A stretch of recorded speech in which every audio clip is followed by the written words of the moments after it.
교통사고가 나면 가장 먼저 떠오르는 게 무엇일까요? 바로 누가 더 잘못했을까 하는 부분입니다. 오늘은 과실 비율이 어떻게 정해지고 그게 내 보험료 인상과 어떻게 연결되는지 아주 솔직하게 알려드리겠습니다. 경찰서 대 보험사 역할이 다르다. 교통사고가 나면 과실을 경찰이 정한다고 생각해 경찰에 의뢰하는 경우가 있습니다. 그런데 경찰이 정한 과실 비율, 과연 그게 정말 맞을까요?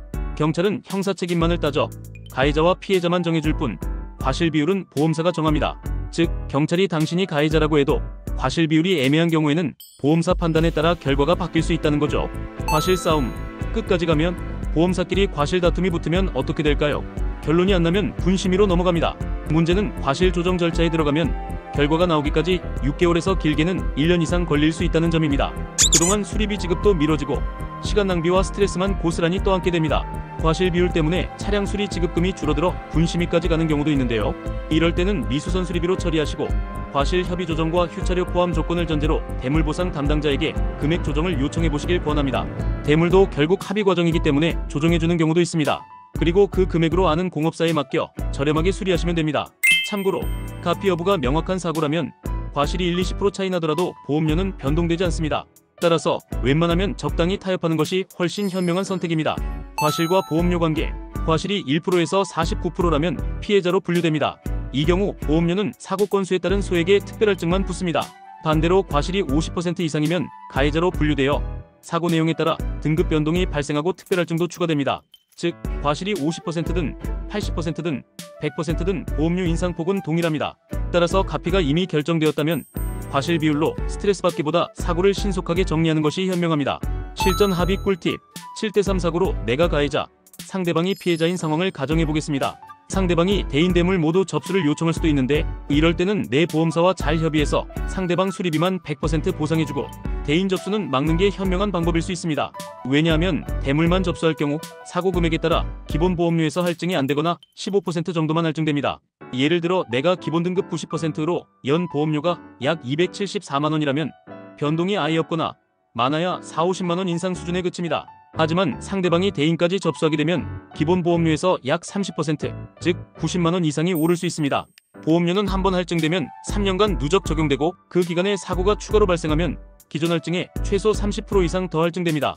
내 과실이 7-80%라면 대인 접수 제외하는 조건으로 내 차량은 내가 수리하고 상대 차량을 100% 보상해주고 끝내는 것이 보험료 부담을 최소화하는 가장 현명한 방법입니다. 억울한 보험 현실, 이제는 제대로 알고 대비해야 합니다. 백대빵 사고도 아닌데 왜 모든 걸 부담해야 하냐고요? 대물 보상은 실손보상 원칙이 적용되기 때문에 과실이 많을 경우 내 과실 부분을 제외한 나머지만 수리비로 보장받게 됩니다. 결국 실제로 받는 보상은 매우 적습니다. 그런데 여기에 보험료까지 인상된다면 운전자 입장에서는 큰 손해가 될 수밖에 없습니다. 대물과 대인의 경우 지급되는 공제금은 큰 차이가 있습니다.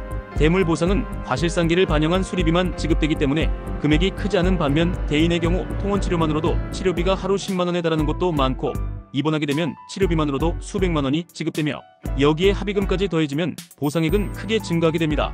문제는 사고가 여러 건 발생했을 때 자부담을 통해 보험료를 조정하는 경우가 있는데 대인 사고가 발생하면 지급보험금이 커져 자부담 처리가 불가능해지게 됩니다. 자부담 관련 영상은 화면 오른쪽 상단의 카드 링크를 통해 확인하실 수 있습니다.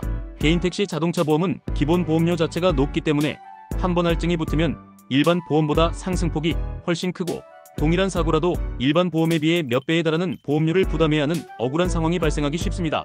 따라서 경미한 사고이면서 본인의 과실이 7-80%에 이르는 경우에는 상대방의 대인 접수를 피하고 차량 수리만으로 종결하는 방법도 하나의 선택지가 될 수 있습니다. 상대방이 끝까지 대인 대물 모두 접수를 요구한다면 당연히 우리도 대인 접수를 통해 보상을 받으셔야 합니다.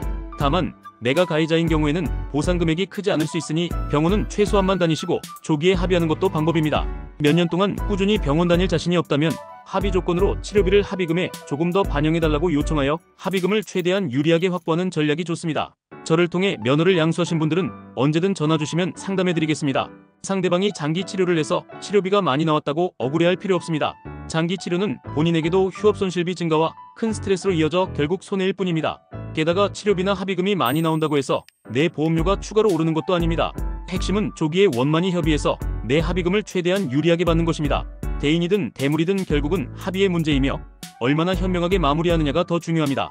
개인 택시 처음이라도 걱정하지 마세요. 지난 40년간 수많은 회원들의 사고를 직접 처리하며 쌓은 경험과 노하우로 어떤 상황에서도 당황하지 않도록 양수 이후에도 확실하게 케어해드리겠습니다. 안전 운전하시고 오늘도 편안한 하루 되세요.